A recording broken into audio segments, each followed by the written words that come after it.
Should government remain neutral on culture? Check it out. And for the last 50 years, we've been competing politically with two hands tied behind our backs while jumping on one foot.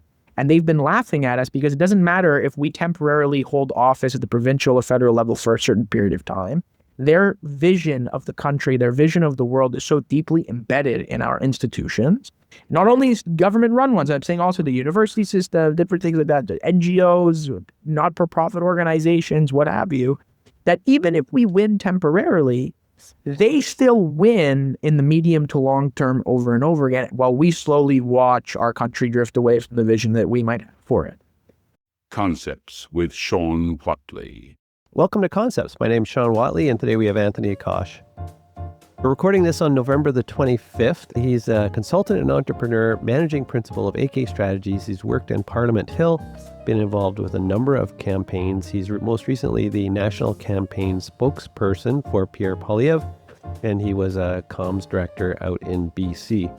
And today we have him to talk about his ongoing discussion or debate, intellectual debate with Sean Speer especially, on this issue of culture. And I've timed this so that Anthony's episode and Sean Speer's episode, which both address the same topic, will appear hopefully within the same week. Should government remain neutral when it comes to issues of culture? Or should we expect government to have a finger on the scale and say, no, actually, we believe Canada has a culture that's worth defending, and we are actually going to support policies that foster and protect Canadian culture?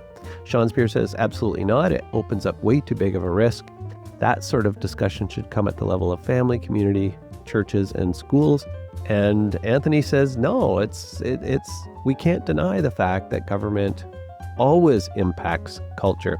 And so for this discussion, we talked about Anthony's point of view on the argument, and then later we'll talk about Sean Speer's point of view. Now, it's fascinating that at the end of all this discussion, Anthony related some good news from out in BC, the recent BC election, on how cultural issues, specifically around safe supply, drug policy, sex education, and capacity for accepting refugees, all scored very highly as cultural issues within a provincial election campaign. And it turned out to be a massive winning approach for Conservatives out on the West Coast. So he says, yes, we need a great economy. Yes, we need a free market, and we need to start talking about culture. So fascinating discussion, had an awful lot of fun. We got way deep into the weeds on immigration and integration and details and state capacity, and whether or not Stephen Harper did a good enough job. We think he could have done a lot more to build institutions, to constitutionalize some of the ideas around conservatism in the way that Pierre Elliott Trudeau did. Anyways, fascinating discussion, had a lot of fun. I hope you enjoy it as much as I did. Let's get on with the show. Welcome, Anthony Koch. Thanks for having me. I appreciate you making the time. I know you're a busy guy, world traveler. I wanted to jump into your writing, actually, and if anyone ever sees an article written by Anthony Koch, make sure that you read it. I mean, this guy, he writes really punchy writer. And this piece is from Without Diminishment, November 20th. And it's titled, "The State is the Architect of Culture, Not a Spectator." And in it, you're arguing that neutrality is a myth, and you're continuing a discussion that you've been having with Sean Speer. I love Sean Speer. Going to have him on a bit later. I've had him on before. And Sean argues, he says, no, we can't have culture discussion at government level. It should exist at the level of families, churches, schools, communities. And you have this brilliant paragraph, quote, "A school curriculum can erase 1,000 years of memory in one generation, while regulatory policy can kill a faith community without once mentioning religion. A tax structure can gut the family before a single sermon is preached in its defense." End quote. Explain. Yeah, well, I think this is sort of what's happened. I mean, I spoke about this briefly. I didn't have so much of a debate. It was more of a conversation between me, Garnet Genuis, and Sean Speer a few weeks ago, before this conversation really started to blow up. I think the point, and this is sort of when we talk about the post-liberal right, I don't even necessarily consider myself a part of that necessarily, but I think the point is that a lot of the ideological underpinnings and assumptions of the center-right, but broadly speaking, the collection, whether it's left-wing or right-wing liberalism in the post-war period, centers around this idea of institutional neutrality. And we even see this, by the way, when we talk about the media. There's this myth that there was this glorious past once upon a time where everybody was neutral and nobody had any real ideological biases. That was never true. And that's my point. It's not only that institutions today are uniquely not neutral. It's that institutions by definition are not. Okay? That's not always a bad thing. Why we perceive them as having been more neutral once upon a time is because there was a stronger cultural consensus in our societies, and our institutions broadly reflected that cultural consensus. Now, as time has continued to go on, I think it's been more polarized. It's become more obvious that this neutrality doesn't exist. But my position, to put it clearly, is that not only are institutions not neutral today, they have never been neutral and they never will be. So this conversation that we have, it's been dominating. This is the point of what you cited in the piece about the way that state taking positions on any number of topics can have extremely hardcore. I mean, you want to talk about education, right? I even talk in the piece about early nationalism. So effectively, the first nationalist institution was the public school. Why was the public school created? It wasn't so people could be, better prepared for the workforce. Originally, it was in the context of rising European nationalism and a recognition among the, I'm Italian, my mother's Italian by ethnicity. There's this famous quote when they finally found the Republic at the end of the Risorgimento in the 1860s and 1870s. They say, "We have made Italy. Now we must make Italians." Because if you were from Sicily, you didn't speak the same language as somebody who lived in Torino or in Florence or in Rome. There was a sort of mythical remembrance towards a collective past that existed, real or manufactured in one way or another, but there was a recognition that state institutions needed to be built so that they could create this shared identity with this mythical lineage going back to Rome. They established standardized Italian, which was based on the Florentine dialect, and they sort of went from there. France is the same thing. If you go as recently as the 1860s, about 20% of the population of France spoke la langue d'oc, or Occitan, which is not French. And through brutal state pressure, they were able to establish a standardized language, a standardized national identity, a national mythology. And today, people broadly speaking sort of associate that. That's true in Germany. That's true in Spain. It's even true in the United States of America. Up until the First World War, you had, for example, in Louisiana, people still spoke French. That was aggressively repressed through the public school system. In the Northeast United States, you had large pockets of German and Dutch speakers. And then as a result of the First World War, for example, the German-speaking population of America basically disappears overnight because of this conflict.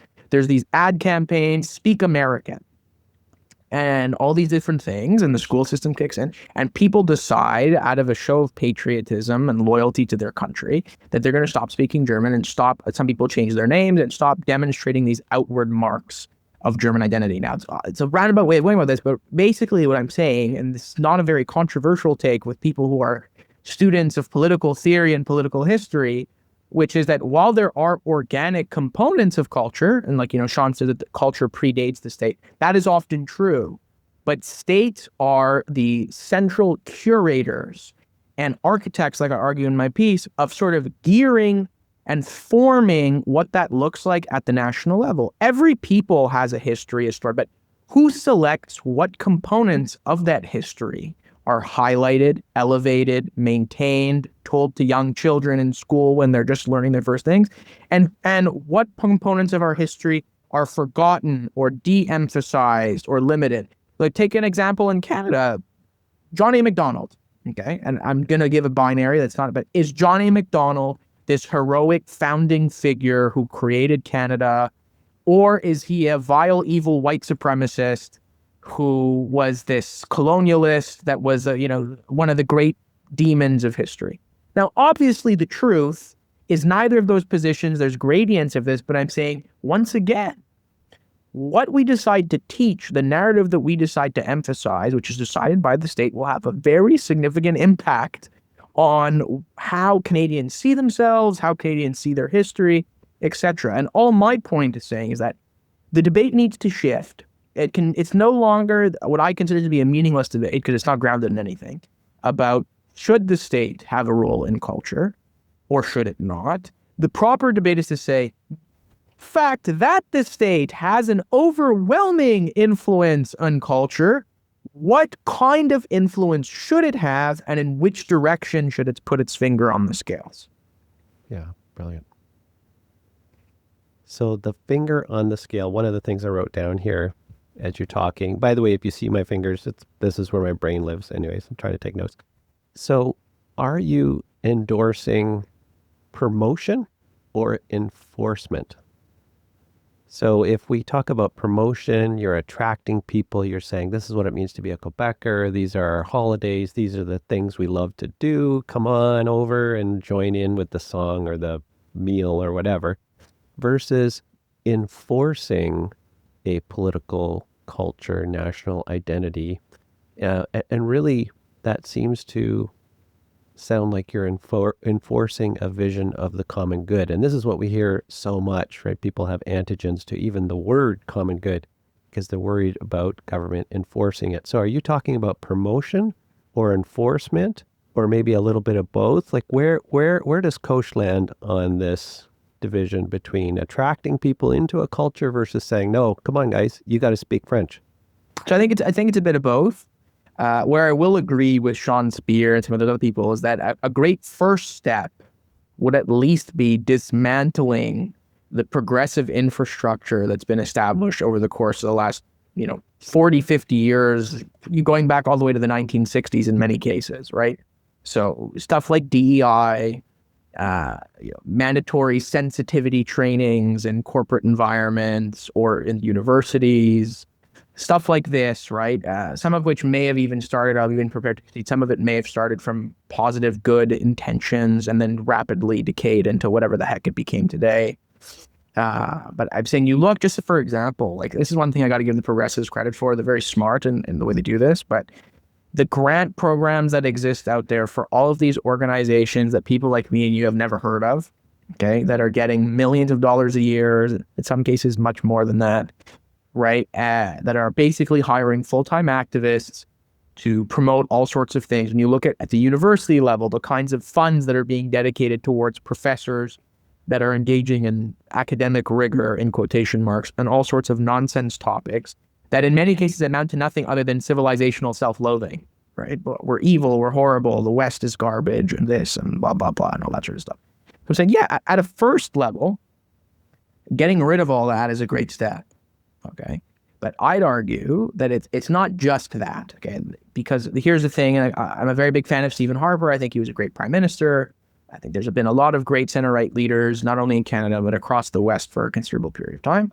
But the guiding principle was this idea of incrementalism. Right, you steer the ship ever so slightly, and over a long enough time horizon, it actually means a considerable difference. And Stephen Harper was a great prime minister. I think he deserves a lot of credit for how he brought us through the great financial recession post-2008 and all that sort of stuff. But what's his legacy? What did Harper permanently change about this country? What are the items? He was an excellent financial steward. He was a great administrator. He was a fantastic manager, no doubt about it. Do I think that the country would be much better served with somebody like him as prime minister than Justin Trudeau or Mark Carney? Without a shadow of a doubt. But when we're talking about statecraft, when we're talking about long-term sustainable policy victories, so great, he cut taxes, he balanced the budget, and he reined in the state. And then our opponents won, spent like drunken sailors, increased taxes, great. So I think that's what I'm really starting to harp in on. And again, when we talk, I'll have a piece coming out soon. You'll read it, or maybe we could talk about that another time as well. But it's basically about being a conservative in a post-revolutionary age. Okay, like what that means. Okay, yeah. And I'm one of these people. I believe like Pierre Elliott Trudeau. I don't like him. I think he was a horrible prime minister. But as a political operator, I have utmost respect for him because he effectively, I call him the founder of modern Canada. He remade this country, okay? And the thing that's most fascinating about him, beyond the fact that he basically took a Canada that was largely British that was a British dominion politically, but also in terms of self-perception, political culture, whatever. And he said, yeah, I kind of want to distance myself from this Canadian history and I want to remake the country from first principles. Successfully does it, right? But even beyond that, the real masterful class that he pulls off is that he constitutionalizes his vision for the country. The Canadian Charter Supports Repatriation Constitution, 1982. So not only does he have this new vision for the country, but he basically establishes a new political order that will long outlast him after he's gone, and has. In the last 50 years, we've been basically playing with the rules of the game established by Pierre Trudeau that fundamentally remade this country in any sort of way. And it was so totalizing that if you ask Canadians today, they have no memory of what Canada was like before the 1960s, 1970s. Now, part of that is just because people are young, if you're able to remember what the 40s and 50s were like, it's because you're a very old person. We're moving in time. But I'd say beyond that, it's that in our education system, in our institutions, the organs of Canadian public life were so totalized by Pierre Trudeau's remaking of the state and remaking of Canadian national identity that past has basically been erased. For most people, I always say this, for most people, and a similar thing, by the way, happened in Quebec with the Quiet Revolution. But for most people in Canada, Canadian history starts at some point in 1967, right? It's like whatever came before has sort of been erased. It's not true for everybody, but it's true for most. So I'm saying for us, for conservatives, instead of being tinkerers or accountants or managers, we need to start thinking like Pierre Trudeau thought to some extent, which is, what are our first principles? And what can we do to come up with a conception of the common good, come up with a conception of Canada that we believe is in the best interests of the entire nation, bring it through the mechanisms and the machinery of the state, and implement it in such a way that all of our good work can't simply be thrown into the garbage the next time we lose an election with the stroke of a pen by the next Liberal Prime Minister, okay? Now, again, a lot of this language makes a certain generation of conservative very uncomfortable. I understand why, and the thing that I do want to say to them is that I operate in many senses out of the same first principles as they do. Do I wish that it was possible for us to again, return? I argue that it was never real, but you understand the point. If it were possible to have a truly neutral state with neutral state institutions, and we could return or go to something that largely looked like that, I'd broadly speaking be supportive. But what I'm saying is that our opponents are never going to accept that. They haven't accepted it. And for the last 50 years, we've been competing politically with two hands tied behind our backs while jumping on one foot. And they've been laughing at us because it doesn't matter if we temporarily hold office at the provincial or federal level for a certain period of time. Their vision of the country, their vision of the world is so deeply embedded in our institutions. Not only government-run ones, I'm saying also the university system, different things like that, the NGOs, not-for-profit organizations, what have you, that even if we win temporarily, they still win in the medium to long term over and over again while we slowly watch our country drift away from the vision that we might have for it. So I'm saying in order for us to win, and I'm talking capital W win, okay, we need to sort of take the progressive roadmap to some extent, look at what they did. How were they able to remake this country as quickly as they did? Say, okay, well, we've sort of been shitting the bed, quite frankly, in terms of not showing up to these crucial battlegrounds because we think it's icky and we're so, ideologically pious and righteous and above all this sort of thing. And that's all sweet and dandy. And I might even agree with a lot of those positions from a philosophical perspective. But from a practical, realistic perspective, it means we lose always, often, and permanently. And if we want that to stop, we got to start showing up. Yeah, there's so many clips in what you just said, fighting two hands behind your back, hopping on one foot. That was awesome. So you mentioned constitutionalizing his vision for Canada, and so much so that we even see conservatives now using Trudeau's accomplishments as pillars of conservatism. The charter we're fighting for, right? So, yeah, don't get me on that path. But listening to you again, it reminded me of Whittaker Chambers. He says, "No, I'm not a conservative. I'm a man of the right." He said, "You guys have no idea what you're up against. The revolution's already happened." And another author, Garrett, I believe in the 1930s, before the war, wrote an essay saying the revolution was. He said, you guys don't realize the revolution's already happened. You're living in a post-revolutionary world and you're talking about these wonderful ideas and we love ideas, but this is not practical. So I'm glad you talked about the post-revolutionary age because that was one of the questions I was going to ask you. You mentioned about appointments. We love Stephen Harper. Thank you, Stephen Harper. I doubt he's watching this, but he really dropped the ball. Not he. The administration. The administration. The broader, no appointments really made. And that circles back to something you said in that conversation where you talked about appointments and post-revolutionary age. And you said, I should never have said this. It's probably going to come back to haunt me. And it's already come back to haunt you, buddy. You said that we refuse to, quote, weaponize the state to pursue a conservative agenda. And so lo and behold, that's been picked up. So I just wanted you to comment on that. I understand the gist of what you're saying. Do you think you would have tempered that if you said it again, or are you standing by that weaponizing the state comment? I think the word weaponization has a negative connotation for a lot of people, but I still think the broad gist of what I was trying to get at is represented in what I was saying, which is there are these levers of state and institutional power that exist. That we refuse to use out of this dogmatic dedication to a series of principles that our opponents systematically rip to pieces. And my argument, again, similar to how I said real neutrality doesn't exist and has never existed, I say in this case, the progressive movement has never abided, it's like a nuclear arms race, and we're trying to pursue disarmament, because, the argument that we always, and I said this in our conversation with Speer, if we do this, could you imagine what would happen when our opponents got into office? And I'm like, guys, they already do these things. They've always done these things, and they're going to continue to do these things. They don't care about us and our, appeals to whatever political philosopher you want to choose to support your position in any given time. They play hardball. They've always played hardball. They are going to continue to play hardball. And we have a decision to make as a movement. Are we going to contend ourselves with a slow and painful death forever? Okay, where, we are just sort of going to be the liberals of 10 years ago, constantly. Or are we going to say, okay, well, we have an understanding of the battlefield as it currently exists, and we're going to use all the weapons at our disposal to fight back. And it's important to emphasize this. This is not big, bad, evil conservatives, sitting around smoking cigars, coming up with evil plans. This is conservatives recognizing that the terms of the game have changed. They've been changed for a very long time. And that, just as an example, one of the things that I helped spearhead with a couple of other people was the normalization of the use of the notwithstanding clause. Right? This used to be super taboo in Canadian politics. Nobody wanted to talk about it.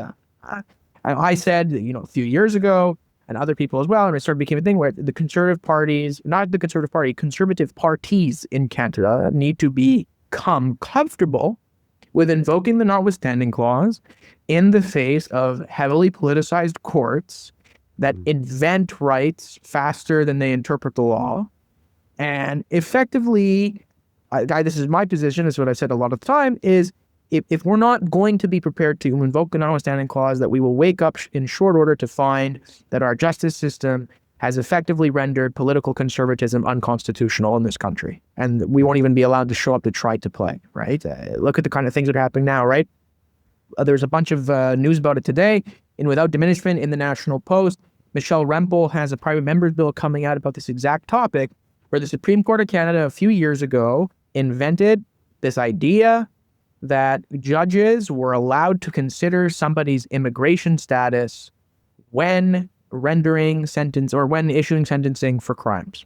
So, and according to Canadian law, if somebody receives a sentence of 6 months or greater, that is considered a major offense, and they are to be deported if they're convicted of such. So what happens? You have an explosion of 6 months minus a day sentences by judges who write explicitly in their decisions that the only reason that the individual in question is receiving such a small sentence is because they feel that, in their personal opinion, that deportation would be too severe of a punishment. Now, my point is, who are judges to make this decision? Yeah. Sorry. Yeah. So I love this. I love this. So tons of energy. You know these topics inside and out. Do you think there's a role, or do you think part of what got us into this problem is the fact that we like to latch onto an issue and say, well, that's crazy, let's fight it, versus saying, well, why is this even an issue in the first place? So when we're talking about the judges, I would say, well, part of the reason that they think they can do that is it's based on the assumption that, as far as they can see, morality is whatever they decide it is. Morality is a choice. It's not something we learn from 2,000 years of history before us of trial and error, and people have tried this and tried that, and eventually they realize, you know what, man, we probably should treat people better, or whatever it is. Pick your topic. But I think we've arrived at, or Western civilization has arrived at a point where we have some sense of, okay, this is what your mom should have told you is good and right, and you should have learned this from your grandma. What's your problem? Versus what I'm calling a liberal view of the world, where everything's a blank slate and the world is what you make it. Morality is whatever you make it. You do whatever you want. You're just a lump of plasticine and infinitely moldable. So it's all these fundamental presuppositions about what is a human, what is morality, how can we know something. And it seems to me that within the conservative movement, you've lived in this space for decades, maybe your whole life. It seems like we avoid having those discussions. So we say, oh yeah, no, we don't support MAID. No, we don't support medical assistance in dying. But why? Was it just because we're worried about the vulnerable? Oh yeah, well that's the only reason we avoid it. Or we have to make our arguments fit their frame. Yes, we would never say, well, hang on a second. Actually, we believe it's undignified to end someone's life, regardless of whether they want it ended or not. So that's a completely different argument. We never have those arguments. We avoid them. We're scared of them. So I've ranted too much now. What do you think about that? Is there an opportunity for the broader conservative movement to, at least some of us should be wrestling with some of these nerdy questions? 1,000%. Talking about capital T truth, not my truth, not your truth, not their truth, the truth with a capital T, right? Yeah. And again, liberalism as a natural disposition doesn't like this kind of conversation, especially not in our modern era, because, what is the good life? Well, the good life is whatever any individual person determines for themselves to be good. Now, again, in general, I'm sympathetic to that view to a certain extent, right? We don't want to sort of pigeonhole people into one specific conceptualization. It's part of the beauty of living in a free society is that different people do, to some extent, like different things, and they should be free to pursue them within reason. Sure. But I agree with you, and this goes back to what I'm saying about the totalitarian. I'm not talking about this in terms of but I'm saying basically total victory. Totalizing, not totalitarian. Totalizing, exactly. The totalizing victory of the Pierre Elliott Trudeau order, where even conservatives today articulate our political perspectives in the language and moral framework that they built. We never challenged the framework directly. We've sort of surrendered ourselves to it. And now, like you said, when it's made, whether it's whatever, we even, again, and I'm a big fan of Jamil Javani, but I'm saying even like this conference that he did, liberal racism. It's again, I agree with a lot of the arguments that he's making, but I'm saying even that framing seeds the broader narrative to the kinds of perspectives that are liberal dominant, as opposed to articulating things from a conservative first principle, right? I'm saying even when it comes to the Canadian Charter of Rights and Freedoms, of which Section 33 is a foundational part, without which there would be no charter.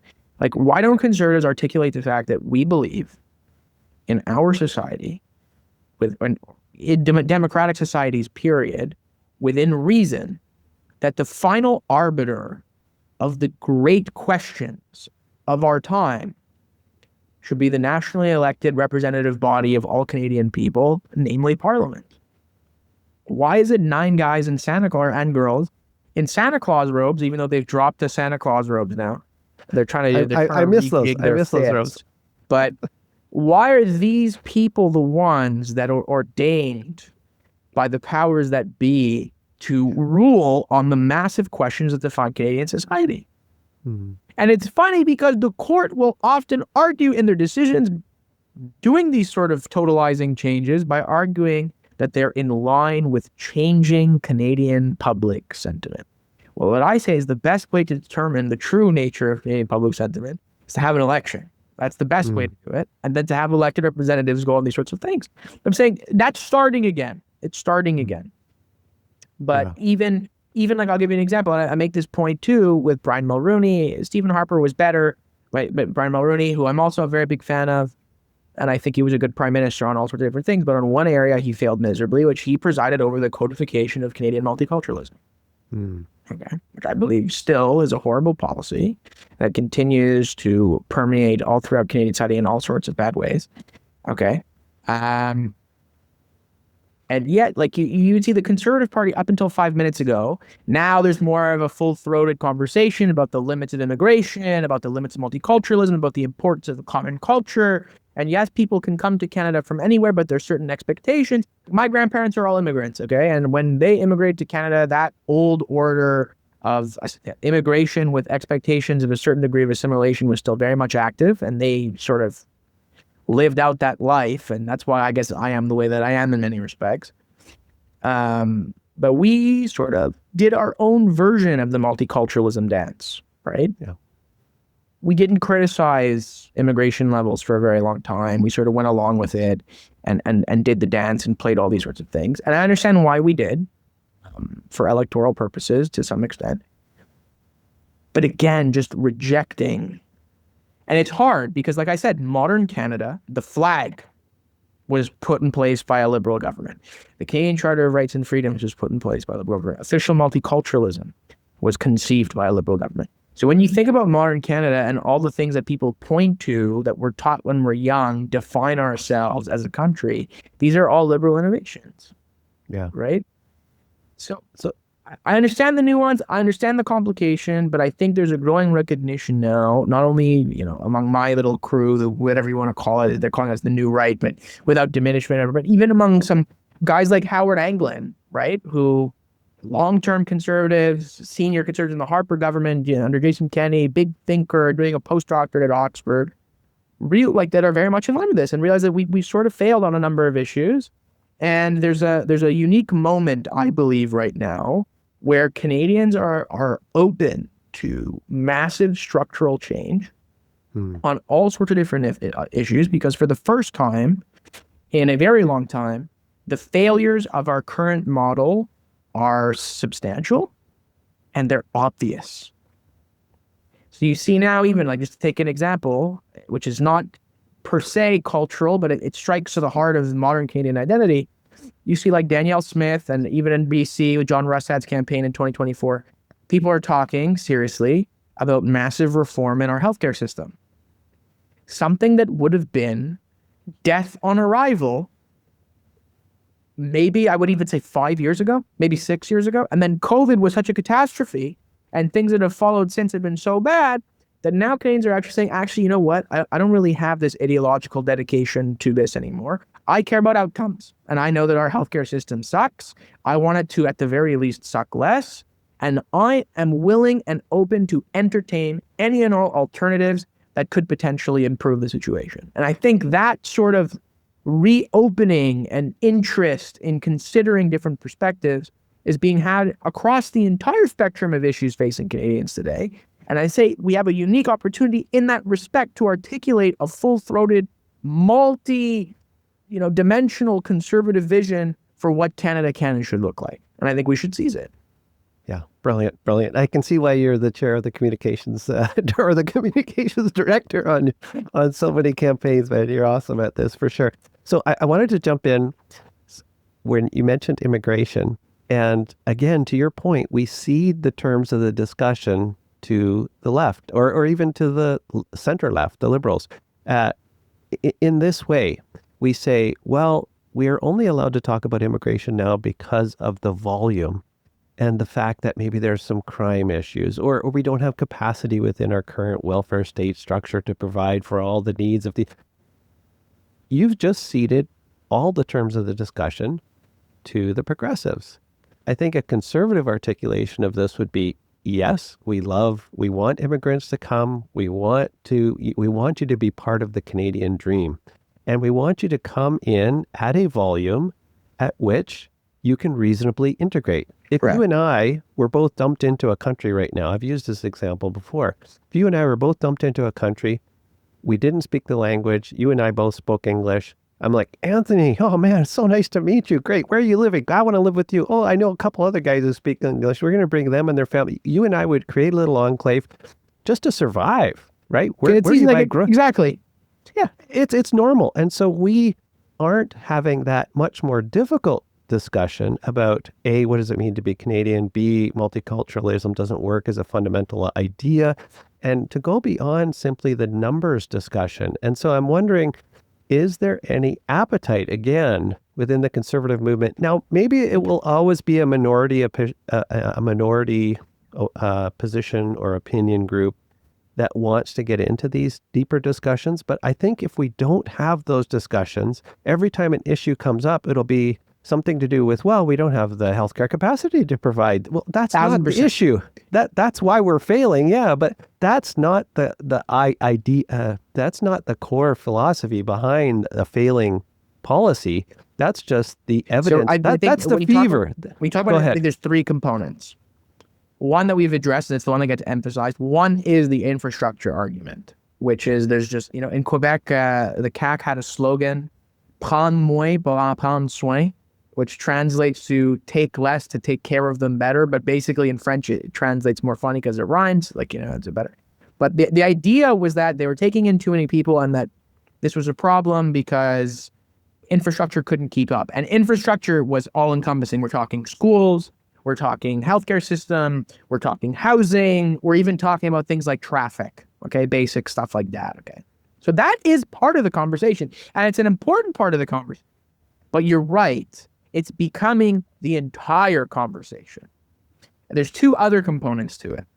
And this is the second point that is important. And this is an argument that's been advanced even by me when I was younger, because at the surface, it's valid, okay, which is the following. Canada, like damn near every other Western country, has a welfare state. And that welfare state, in order to be sustained and to survive, is based on a series of certain demographic assumptions that were true before that are no longer true now. So as fertility rates have plummeted, right? Because at the end of the day, how does a welfare state work?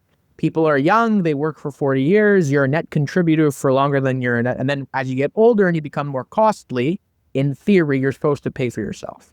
That's not what actually ends up happening, but that's the way that it's supposed to work in theory. So if people stop having kids and your population starts to get older, you still need young workers to work, to pay taxes, to fund this behemoth that we've created. So the solution that most Western countries have turned towards to solve for this falling fertility rate is we'll just import young workers from abroad and that'll solve our problem. So this is the second component. Here's the problem. Most of the people that we're admitting are not net contributors from a tax perspective. So yes, you're right. If these are very high-skilled immigrants that were making $150,000 plus per year, show up and are immediately paying into the public coin purse, at least the argument around the sustainability of the welfare state would be valid. But when you're taking people in, and I don't disparage the individuals in question, I want to be clear, this is a system failure on this particular matter. It's a system failure. It's not any fault of the immigrant, but some guy who comes over here from wherever, okay, and is working as a dishwasher in a restaurant and an Uber driver, he's not passing the income threshold to be a net contributor to the Canadian state, which means he's a net draw. He's contributing to this problem that we're trying to fix. You are now increasing state expenditures as opposed to helping alleviate them. So this is part of the problem. So first of all, the infrastructure is not there. Second of all, in many cases, the people that we're bringing in are actually adding to the burden of the problem their arrival was supposed to help alleviate. And then the third one, which is what you're talking about, which is Canada is losing any semblance of a shared common culture, okay? And this is not just a Canadian problem, it's a problem in a lot of places. I'm a big believer. I think obviously every culture, and people love to misinterpret this, every country has regionalisms. That's not what we're talking about. There's different regional cultures, different things, and especially in Canada, which was founded as a binational state, bicultural state, there's a very big difference. Quebec and French Canada is different from English Canada. That's not what we're talking about. We're not talking about the founding peoples. We're talking about, like you said, ghettoization, balkanization, separation of different people in our society based on national origins, and the inability of these different cohorts of society to actually meaningfully intermingle. Right? Yeah. People And are living in parallel. That's not their fault. Through no fault of their own, really. No. But this is the point, right? If you're constantly taking extremely large numbers of immigrants and they disproportionately come from the same places, it's only natural. Like, again, to go back to your example, if I were to immigrate to, I don't know, Bolivia, okay, and you drop me in the middle of La Paz by myself, okay, I actually already speak a pretty good Spanish, but let's pretend that I didn't, okay? So you drop me there. I'm going to struggle immensely at first, but I'm going to figure it out. Or maybe I go home. But you know what I'm saying? I'm going to put in the effort. I'm going to learn the language. I'm going to start off and I'll build my way up and I'll figure it out. If I show up with 10,000 other Canadians, we're going to set up a little zone. We're going to figure some stuff out. We're going to employ each other. We're going to build our own institutions. We'll get to the point, or some members of our community will better integrate, and they can sort of serve as these like community leadership figures that interact with the broader society. But we're going to stick with our own because it's easier and it's more comfortable. But it's a problem, right? Yeah. And when you lose that common cultural cachet, like I'll give you an example. This is part of the conversation. Forget just immigration. Mark Carney talked about this recently, and I thought it was very interesting. Toronto is a city where over 50% of the people who live in Toronto were not born in Canada. Okay. It's a very, big thing. And you're even seeing, like, now, for example, in Alberta, something like 1/3 of students in the public school system are English second language and need additional resources, and it's causing problems and all these different things. And the question becomes, is this sustainable or good? And when you ask the question, people freak out. They call you a xenophobe. They call you this. They call you that. But no, what I'm saying is you need, in order for assimilation to be possible, in order for a common culture to be possible, and I speak to this as a testament, right? My grandparents came here, did not speak English. Some of them, one of them did speak French, but on the whole, there was a language barrier. They had no education. They had to sort of hustle their way. But the only reason that they were able to do that was, one, because expectations were clearly articulated. Two, most importantly, there actually was a common culture to assimilate to. They were able, they could see it. Now we're entering a situation where that common culture doesn't really exist anymore, because you need to have a majority and a minority, and people sort of, generally speaking, push towards the majority. But now what you're ending up is the situation where there's no majority anymore. It's just like a sea of different people with different cultural backgrounds. Yeah. So let me ask you a question about your grandparents. So some of my grandparents, some of them were born here, some of them came over. They all came from Western civilization. So they came from Western civilization into Western civilization. Yes, there were different languages. Yes, there were different, you ate pierogies and I ate, I don't know, boiled potatoes, whatever it is.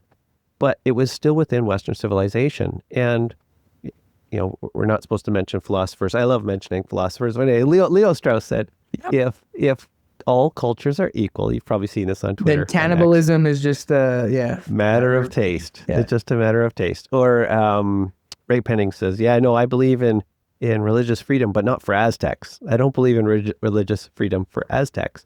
And so what we've done is it became xenophobic, verboten. You cannot talk about people coming from not just other countries, but completely other cultural, civilizational, not even cultural. Like, we're at a higher order of organization where we're talking about people coming from outside of Western civilization, and we're expecting them to integrate here without having So your grandparents from Italy and my My grandparents mother, from they would have agreed. But in fairness to them, my mother's family, man, these guys were peasant farmers in small Yeah, towns in mine the south too. of Italy, right? Yeah. And then my dad's side's a bit more interesting, I guess. His father is my dad's father is German or was German, was born in Wuppertal in Nordrhein-Westfalen. That's where my last name comes from. And then his mother, my grandmother, my yaya, was actually born in Port Said in Egypt and grew up in Cairo. But more interesting, I guess you could say, she's actually ethnically Greek. Interesting. So what happened was they were, I mean, at least her father was Cypriot, Right. part of the British Empire at the time, so they had British passport. But they had been in Egypt for 75 to 80 years. There was a huge community in Egypt at the time called the Mutamasirun, which were Egyptianized foreigners, Greeks, Italians, Were Lebanese they Christians. Coptic Christians or? No, they're Greek Yeah. Orthodox. Oh, Greek Orthodox. Okay. But I'm saying there were also, but they, at the time, there was huge communities of Italians, Greeks, Jews, Armenians, Lebanese Christians that had moved there and established very prosperous and successful communities. And long story short, Abdel Nasser comes to power in the 1950s and basically says, all of you guys are fake Egyptians, get out. And then that's because of the British passport.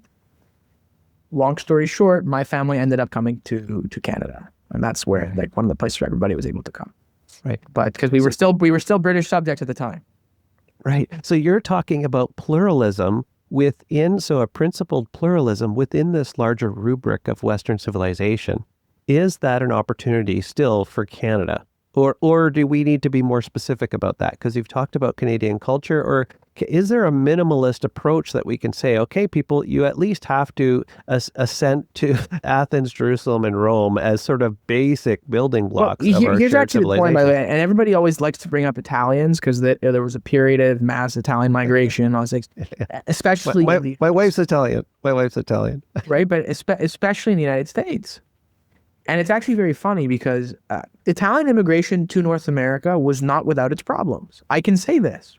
The mafia shows up. You have these extreme organized crime rackets.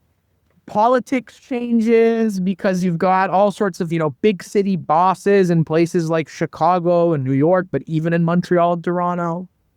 Right? And now it's like, oh, well, the Italian immigration thing, the Ellis Islander generation, which also had its equivalent in Canada, mostly worked out. So it should be fine. But it's funny, you take the American example.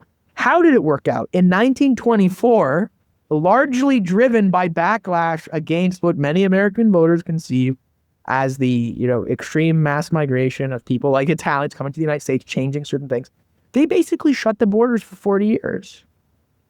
And then we went through World War II, which was the single greatest assimilatory process for many white ethnics in the United States, because you had Italian Americans, I should say, signing up to join the U.S. military to go fight against the mother country in a pretty substantial war, and did so with distinction. And afterwards, people basically go, all right, man, you put the uniform on, you went to go fight against the motherland. You're as American as I am, you passed the ultimate test, right? But even with that, it took America like 100 years to truly assimilate Irish Catholics, Southern Europeans, what have you, into the Ellis Islander generation, into the body politic of the United States. And even now, some would argue that it's still not fully complete. But I think we shouldn't gloss over some of the tensions and problems that happened with the arrival of Irish people, with Italian Americans, even Jewish Americans, right? There was cultural changes, like you said, the establishment of criminal crime syndicates, all these different things. It wasn't everybody, but it was still a problem, and it still required state action to correct some of the excesses. And my point being is, these are people who, relatively speaking, had a pretty big cultural proximity to the United States, right? Like, again, the civilization with a capital C was shared, right? These are people that were, with the exception of Ashkenazi Jews, but were Christian. They might not have been Protestant, but they were still Christian. They were still a part of, capital E Europe. The civilizational canon was largely shared. Okay. Now we're dealing with people that it's several degrees of differences apart. Now, again, I look at Canada today, especially when we had low immigration numbers. Do I believe people can assimilate and can contribute to the national fabric? 100%.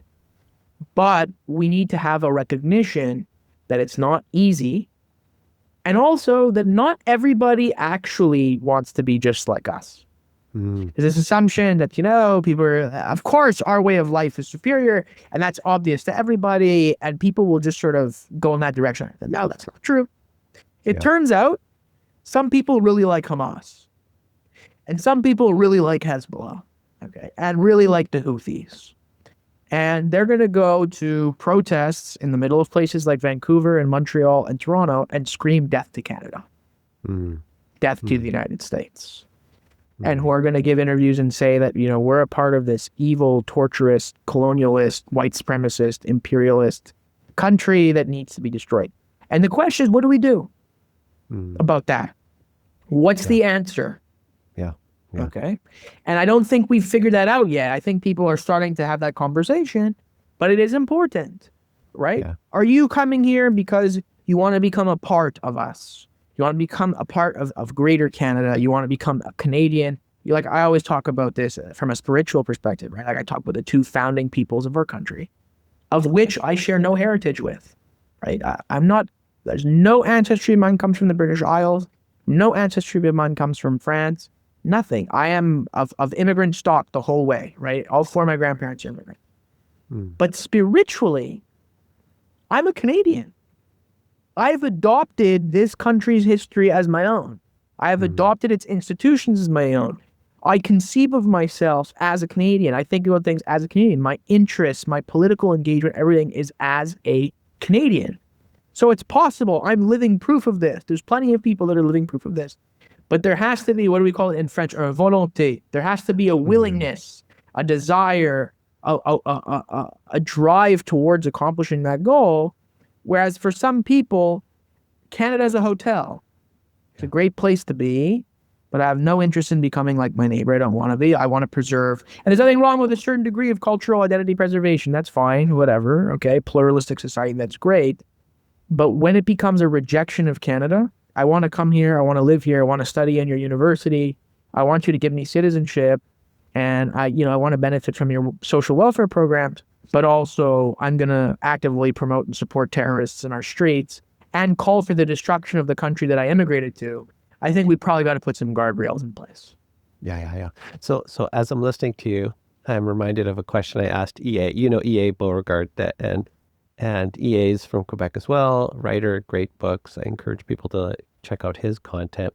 And I said, EA, listen, you sound like a Quebecer talking to an Anglo who never wants to fight for himself. So Koch, you sound, Mr. Koch, I should maybe call you that, shouldn't? That's a British private school. I never went to private school, but Whatley, Koch. Anyways, Anthony, you sound like a Montrealer speaking English through a Quebec ethos, where you've realized that Quebecers have to fight for a culture or it's going to disappear really fast. And so now you're asking a bunch of Anglos, broadly speaking, obviously lots of people who know English descent, to have that same fighting spirit. Are you asking too much?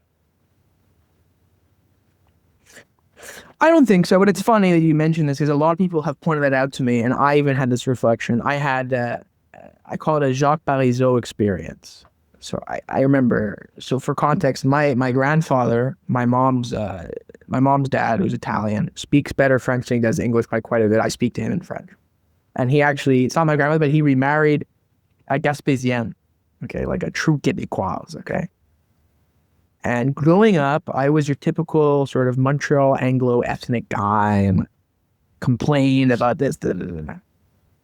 My grandfather was a separatist, okay, which is really funny. And now he's more of an Ash, whatever. But we used to get into fights as a family. And anyway, he told me the summer that I went to go work my first internship on Parliament Hill, you're going to see what they think of us. And I laughed. I didn't know what the heck he was talking about. Okay, I was, first of all, who's us? I'm not even, And I went and I worked on Parliament Hill, and I was radicalized. I had, like I say, a Jacques Parizeau experience where I left a Canadian and I came back a Quebecer. Wow. And it just so happened that through no real choice of my own, but the social groups that I naturally gravitated towards were Quebecois. I realized that I was a heck of a lot more Quebecois than I thought that I was. And that just because English was my mother tongue in quotation marks doesn't mean, like, cultural differences are much more profound than just language, and that I had a lot more in common with my Quebecois brothers and sisters than I thought that I did. So I do realize that too, that even though I'm speaking in English and it's my first language and whatever, that I actually do have a very perspective on these questions, right? Yeah. Yeah. I do recognize it as being difficult. And the ultimate proof of this, by the way, is that this question surrounding multiculturalism, identity, the erasure of shared common cultural ground is not only a Canadian problem. This is an Anglosphere problem. It's the same thing as finding itself in New Zealand and Australia, a bit less in the United States, but still, and obviously, the former imperial center, the UK, is really struggling with this right now. Okay. So it's definitely hard. But I do think, and public polling does support me on this to some extent, that there has been a sea change.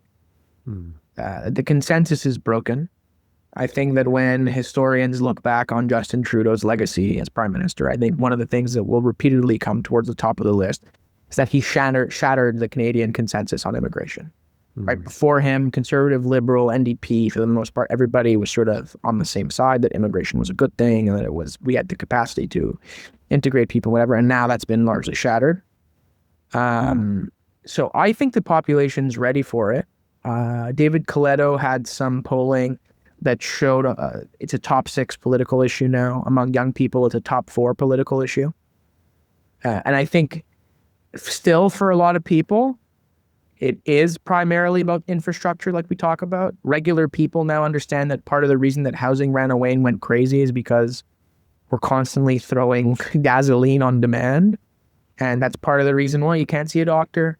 That's part of the reason that schools now have 35 kids in a classroom. So that's definitely there. But I do think increasingly people are having the cultural conversation as well and are saying, like, I don't know, things are changing too fast, and I feel like we're losing that common sense of who we used to be. Yeah. So I suspect, 5 years ago, we wouldn't have been having this conversation. It was not on the political radar. I actually predicted it 2-3 years ago, and I got attacked for it by some people, but I said that the limits of multiculturalism will become a top 5 political issue in this country in short order. Wow. So picking up on that, you mentioned polling, and so second last question. Yeah. In another interview, I've seen you talk about your work on talking about culture within a communications platform in BC. Tell us about that. Was it successful? Yeah, so one of the things that we found very funny, there was a couple of promises that we made that were like super popular in that election. None of them had anything to do with the economy. One of them was, and this was like the Quebec influence me, was basically the BC Conservative Party committing that they were going to take control over more immigration matters at the BC level and as opposed to the federal government. And part of that actually was based on refugee resettlement. So there was a leak of a brief or something. I think it was a Quebec government proposal. Because of Roxham Road, a bunch of people were coming in from the United States. And basically Quebec was saying, we're being forced to absorb all these people. If Canada wants to be so kind and gracious, that's fine. We're going to start sending them to other provinces in direct proportion to their share of the national population. So, we're gonna spread around. And British Columbians were outraged by it. And we're like, no, we don't have the infrastructure for this. So anyway, so there was that. But it was also about drugs, quite substantially. BC had some things that were so insane, you'd almost think they were fake unless you actually saw it with your own eyes. So you had, for example, outside of hospitals, in residential neighborhoods with schools nearby and whatever. I'm not even joking. You could watch the video. Vending machines where you could select drug paraphernalia, and there's actually a screen on the vending machine that shows you how to properly take drugs safely. It wouldn't give you the actual drugs, but let's say like there was a cocaine snorting kit, there a crack pipe kit, all sorts of like fun stuff like that. So all you had to do was show people this and they lost their minds, right? Or there was another video that we had that a mother had sent us. She's at Dairy Queen at a town, Port Alberni on Vancouver Island. And she's sitting in the booth with her kids and she's filming, and right outside on the bench through the window, you could see two people smoking crack and meth. And no one's doing anything about it, just sort of like accept it as normal. And then the last component of it, talking about the ability for conservatives to be culturally salient, was actual sex education. So it was very funny. We won. Again, this is the great irony about going on cultural to some extent. The very white, wealthy areas of the province hated us, like aggressively. And lower income, more ethnically diverse parts of the province loved what we were selling, which is why we did super well in Surrey in a way nobody thought. So, for example, we won Surrey North. Surrey North is about the most non-white place you could possibly imagine. And it was a riding that had been won by the NDP by like 20 percentage points the previous election. And there was something ridiculous. I think it was like a 40-point swing or something and we ended up winning the riding with over 50% of the vote. Our candidate, Mandeep Singh Dhaliwal, who I fell in love with on the campaign, I thought he was the biggest beauty. And it was funny. Some of the campaign, we didn't think we were winning that riding in a million years. And then on election night, we're like, guys, Mandeep's fucking up like 1,400 votes. What's going on? And then he won. And then I remember we sat down there after. I'm like, Mandeep, what did you do? Like, what? How did this? There was clearly a local effect of some sort. What did you do? And keep in mind, he was running against the incumbent Minister of Education. This was like NDP hardcore spot. You know what he did? He printed out copies of the sexual education thing that was going on. And he went door to door and he said, this is what they're teaching your kids. And you know who's the person responsible for the curriculum? Your current MLA, who's the Minister of Education. And a bunch of people's brains exploded and went, yeah, absolutely not. And they ended up voting Conservative, right? We swept Richmond. Why? We were hardcore against safe injection sites. We were against, the drug decriminalization project that was implemented in BC. And all these things had massive audiences that were super receptive, and they came over to the Conservative side of the aisle for that. So again, it's not all or nothing.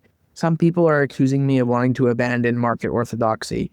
No, I am still a free market capitalist, okay? I just think, I'm not the only one to think this, okay? That I talked about this in the Speer interview, that there was sort of a bifurcated electorate, or a bifurcated issue set, I should say, after the conclusion of the Cold War. The right won the economic argument, the left won the cultural argument, and we sort of contented ourselves with just going all in on tax rates and free market capitalism and sort of ceding everything else to the left, and they sunk their teeth in. Cultural revolution sort of happened underneath our feet. We didn't even really fight back until it was too late. And now we're in a situation where we're in very hostile territory, and it didn't need to be like that. And I think there's just a recognition that, first of all, that was a mistake, but also right now, and over the course of the last few years, the greatest driving force in many respects for a lot of people to the right side of the political aisle hasn't been, cost of living, yes, has been a part of it, but it's not this overwhelming love and affection for free market capitalism. No, people aren't reading Friedrich Hayek and Milton Friedman and going, oh, wow, I'm conservative, right? It's not what's happening. A lot of it is cultural pressures that force people to reconsider their priors and said, yeah, I don't like what the left is selling.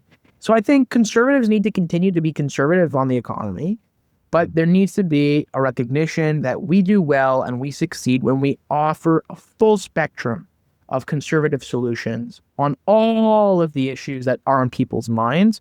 And we shouldn't just sort of content ourselves with absolute total surrender on anything that doesn't have to do with tax rates or regulations of the economy. Brilliant. I think we could probably end there, but I always give people one last opportunity. So often I ask the questions and then it just goes where I want. What have I not asked you? So what's keeping you awake at night? What are you saying? Man, Whatley, you're just totally missing the boat here. Like, this is a massive issue you haven't even asked me about yet. So anything that's really bugging you that you think we need to be focusing on that you haven't had the opportunity to highlight yet? I can't think of one. Maybe I'm just tired. But no, Jet lag, I think we jet lag. touched on a lot of the big ones. Yeah, no, that's cool. Anthony, thank you so much for this. You can rattle off statistics and ridings and election outcomes and issues that, I don't think there are a ton of people in Canada with that kind of experience and knowledge at their fingertips. So thank you so much for making the time today. Thanks for having me. Talk to you soon.